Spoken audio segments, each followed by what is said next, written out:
السلام علیکم خوږو لیدونکو، نن درته د فن نه ډک مطلب لرم. تمه ده تر پایه یې وګورئ او زما چینل در سره سبسکرایب کړئ. یو زوی خپل پلار ته وویل: ما یو نجلۍ لیدلی، غواړم له هغې سره واده وکړم. هغه ډیره ښایسته او زړه وړونکې سترګې لري. پلار ورته وویل: سمه ده زویه، راځه چې غوښتنې ته یې ورشو. کله چې د هغه هلک پلار نجلۍ ولیدله، د هغې ستاینه یې وکړه او خپل زوی ته یې وویل: ته د دې لایق نه یې چې له دې نجلۍ سره واده وکړې. هغه یو تجربه لرونکي تن ته ضرورت لري، لکه زما په شان.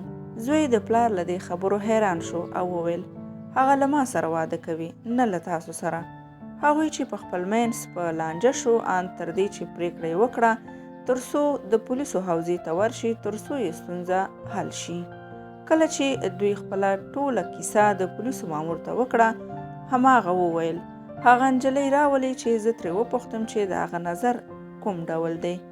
کله چې د پولیسو مامور نجلۍ او د هغې ښایست ولید، وویل: تاسو دواړه د دې نجلۍ لیاقت نه لرئ. هغه داسې چاته ضرورت لري چې په ټولنه کې بااعتباره او قدرتمن وي. پلار، زوی او د پولیسو مامور ترمنځ جنجال شروع شو او پریکړه وشوه چې وزیر ته ورشي تر څو یې ستونزه حل شي.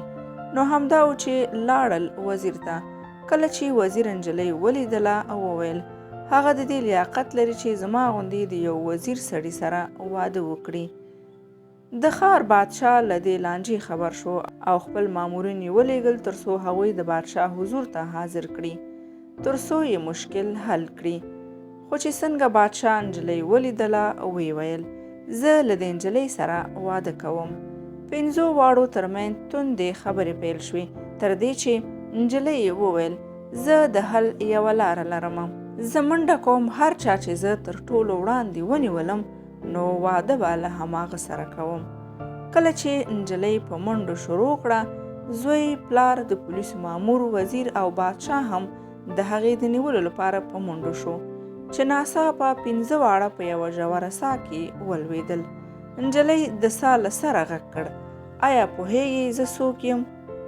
زه دنیا یعنی ژوند یم. خلک غواړي چې ما ترلاسه کړي، له یوه بله سره سیالي کوي او د همدې لپاره یو بل وژني.